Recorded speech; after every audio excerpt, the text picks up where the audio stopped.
Hai, kembali lagi dengan saya Andre, dan pada hari ini kita akan bahas alasan saya untuk berinvestasi di reksadana dan bukan investasi di deposito ataupun saham.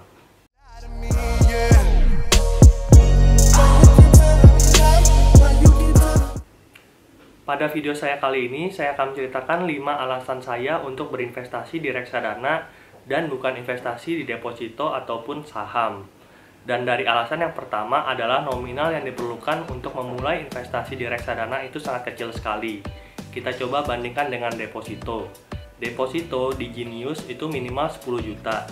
Lalu saya pernah juga buka deposito di OCBC NSP itu minimal 5 juta. Dan terakhir saya juga pernah mencoba untuk deposito online di Bank Mandiri itu minimal 1 juta. Lalu ada investasi di saham, di mana untuk membuka rekening tabungan saham ataupun rekening investor saham itu minimalnya adalah 10 juta rupiah. Sedangkan dengan berinvestasi di reksadana, kalian cukup mengeluarkan modal sebesar 100 ribu rupiah. Bahkan kalau kalian membelinya secara online, kalian cukup modal 10 ribu aja. Ada 2 aplikasi yang saya rekomendasikan untuk membeli reksadana secara online. Yang pertama adalah Bibit dan yang kedua adalah Bareksa. Melalui kedua aplikasi tersebut, kalian bisa membeli reksadana dengan jauh lebih mudah dan dengan nominal yang kecil, yaitu cukup modal 10 ribu aja. Selanjutnya, alasan kedua saya untuk memilih reksadana sebagai pilihan investasi adalah bisa menabung dengan rutin. Caranya adalah dengan menghidupkan proses ataupun fitur auto debit pada saat pembelian reksadana tersebut. Caranya cukup mudah, kalian tinggal datang aja ke kantor cabang tempat kalian sekarang menabung. Misalnya kalian berbank di Bank Mandiri, datang aja ke kantor cabang Bank Mandiri. Atau kalau kalian di BCA, datang aja ke kantor cabang BCA. Di sana kalian bisa datang customer service dan minta untuk dihidupkan proses pembelian reksadana secara auto debit. Nantinya setiap bulan itu akan secara otomatis dipotong dari gaji kalian ketika uangnya masuk ke rekening.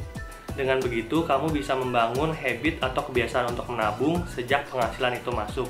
Kalian bisa juga mengatur tanggal auto debit dan pastikan itu maksimal H+1 sejak uang gaji masuk ya. Karena kalau lewat dari hari itu, biasanya uang gaji sudah habis dipakai untuk konsumsi yang lainnya. Melalui kebiasaan menabung rutin setiap bulan ini, nantinya Anda akan terkejut dengan jumlah tabungan yang bisa Anda kumpulkan setelah bertahun-tahun. Saya sendiri mengalaminya, di mana saya bisa mengumpulkan puluhan juta, bahkan bisa membeli rumah melalui aset yang saya kumpulkan dengan menabung di reksadana secara rutin. Saya harapkan kamu juga bisa mengalaminya, di mana kita bisa membangun aset jangka panjang yang akan bermanfaat untuk masa depan kita nantinya.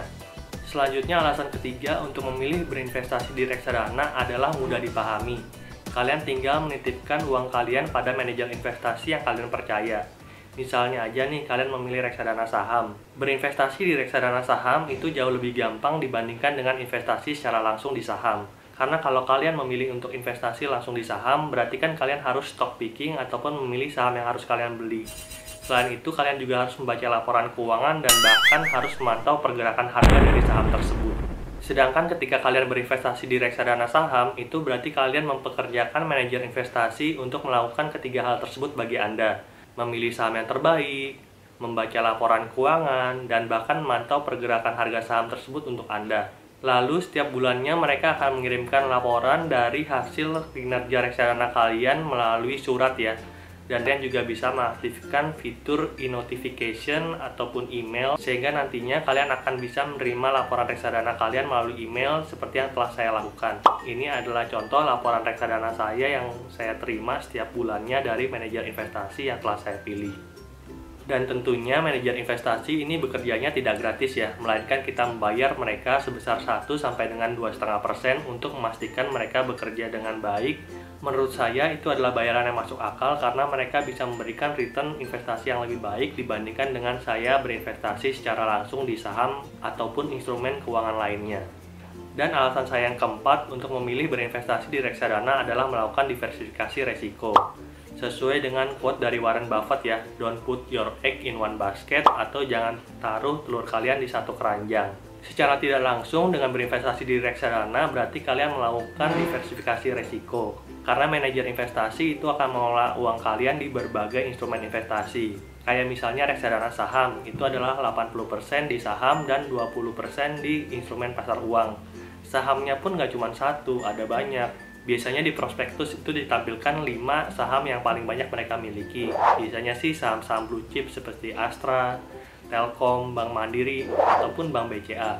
Lalu ada instrumen pasar uang seperti ORI, Sun, ataupun deposito.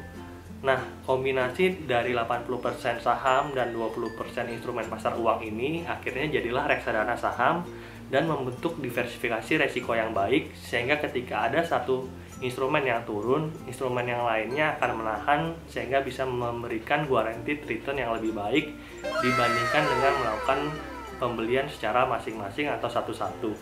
Sebagai informasi, diversifikasi ini sulit dilakukan oleh investor retail ataupun investor pemula seperti saya, karena adanya keterbatasan modal ya.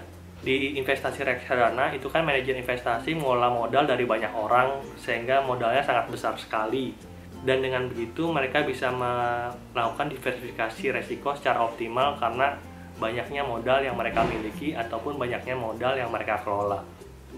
Dan alasan kelima dan yang terakhir kenapa saya memilih untuk berinvestasi di reksadana adalah banyaknya pilihan yang diberikan oleh reksadana tersebut. Ada reksadana pasar uang, ada reksadana pendapatan tetap, ada reksadana campuran, lalu ada reksadana saham.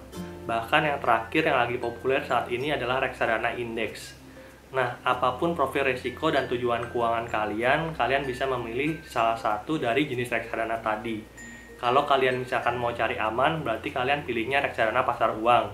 Kalau kalian lagi cari untung, berarti kalian pilihnya reksadana saham. Atau kalian mau cari yang di tengah-tengah juga bisa, kalian bisa pilih reksadana campuran ataupun reksadana pendapatan tetap.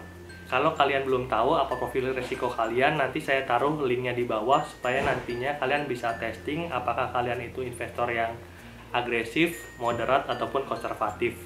Dengan mengenal diri kalian lebih baik, maka kalian bisa memilih instrumen reksadana yang lebih pas untuk kepribadian Anda. Oh iya, sebagai informasi tambahan, ada 4.000 reksadana loh yang tersedia di Indonesia pada saat ini. Saya akan taruh linknya di kolom deskripsi sehingga kalian bisa memastikan bahwa reksadana yang kalian pilih itu terdaftar dan diawasi oleh OJK. Sehingga nantinya instrumen investasi ataupun reksadana kalian akan lebih terjamin ya.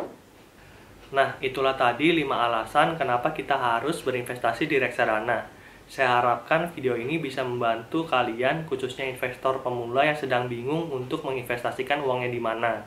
Kalau kalian ada pertanyaan seputar dunia reksadana, silakan tinggalkan di kolom komentar, nanti saya akan bantu untuk menjawabnya. Semoga informasi ini bermanfaat bagi diri kalian. Jangan lupa like kalau kalian suka, dan pastikan kalian share video ini agar banyak masyarakat Indonesia yang mengetahui mengenai informasi reksadana ini. Sampai jumpa di video berikutnya. Dadah!